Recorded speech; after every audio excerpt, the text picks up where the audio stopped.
Hello guys, welcome back to my channel. तो आज हम कंटिन्यू करेंगे अपनी लीड कोड की सीरीज ऑफ इजी क्वेश्चंस। तो आज हमारा एरे का क्वेश्चन नंबर 268 मिसिंग नंबर। तो हम ये क्वेश्चन देख लेते हैं।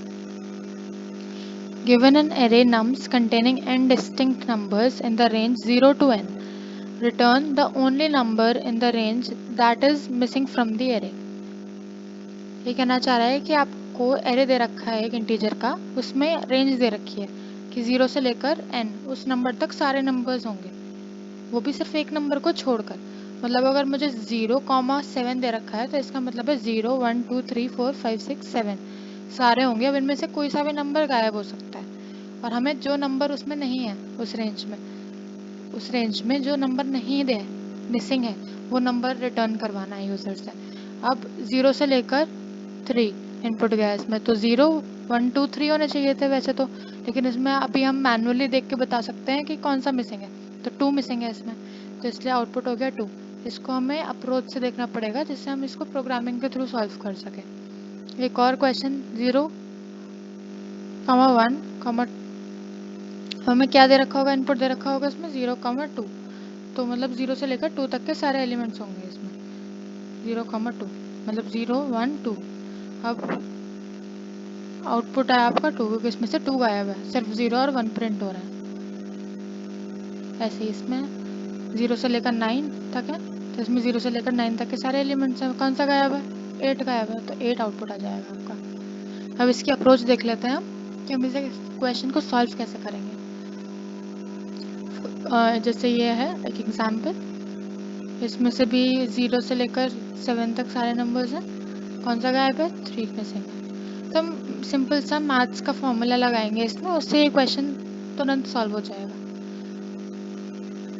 क्वेश्चन देखिए, आपने ये फॉर्मूला तो पढ़ा ही होगा कि sum of n numbers is equals to n into n plus 1 upon 2। तो अगर आपको 6 नंबर्स दे रखे हैं इस एरे में, 1 2 3 4 5 6 नंबर्स हैं इस अगर एरे में, तो हम इसका टोटल सम कैसे निकालेंगे? नंबर निकालेंगे हम इसका 6 इंटू 6 प्लस 1 अपॉन 2, तो आएगा 21। लेकिन हम अगर इसका एक्चुअल सम निकालें तो 5 plus 3 plus 0 plus 6 plus 1 plus 2 आपका आएगा 17। तो वैसे तो इसका सम होना चाहिए था, अगर 0 से लेकर इसमें 6 तक सारे एलिमेंट्स होते तो इसका बाय डिफ़ॉल्ट सम एक्चुअल सम तो 21 होना चाहिए था। लेकिन अगर अब एक नंबर मिसिंग है तो अब है इसका सम 17। तो हम अगर इसे निकालना है हमें कि एक्चुअली कौन सा नंबर गायब है इसमें से, तो हम क्या करेंगे? जो हमारा एक्चुअल सम था वो जितना होना चाहिए था और अभी जितना है, अगर दोनों को माइनस कर दे तो हमारे पास एक्चुअल सम जो मिसिंग वैल्यू है वो आ जाएगी। तो 21 जो एक्चुअल था, जो इस फॉर्मूले से निकाला हमने, minus the original sum of this array 17, तो आपकी 4 आई। तो मतलब इसमें से आपकी 4 वैल्यू मिसिंग थी। सिंपल। तो हम आइटरेशन के लिए एक कंट्रोल वेरिएबल लेंगे और इसे सॉल्व करना स्टार्ट करेंगे। कोड देख लेते हैं अब एक बार। पब्लिक इंट मिसिंग नंबर का आपका फंक्शन इस्तेमाल हुआ है जो इनपुट ले रहा है आपका नम से रे। सम 0 से इनिशियलाइज किया जिससे कि कोई बिन वैल्यू ना रहे। अब हमने नम्स डॉट लेंथ को एक टी वेरिएबल में स्टोर करवा लिया है। तो लूप कहाँ से चलेगा? 0th इंडेक्स से लेकर लेंथ तक आई प्लस प्लस। अब सम कैलकुलेट करने के लिए क्या करते हैं हम? Sum equals to sum plus nums of I. मतलब सम की वैल्यू इनिशियली 0 है, तो 0 प्लस 5 5। अब 5 आगे रहेगा तो 5 प्लस 3 7 7 प्लस 0, ऐसे क्यूमुलेटिव एडिशन होता रहेगा।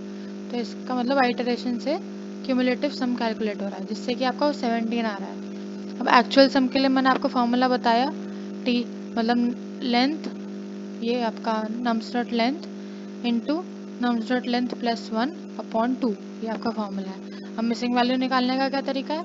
एक्चुअल सम जितना होना चाहिए था माइनस जितना है, तो आपकी मिसिंग वैल्यू आ जाएगी। हमने रिटर्न करवा दिया अपनी मिसिंग वैल्यू को, और इस तरीके से आपका आंसर आ जाएगा। That's all.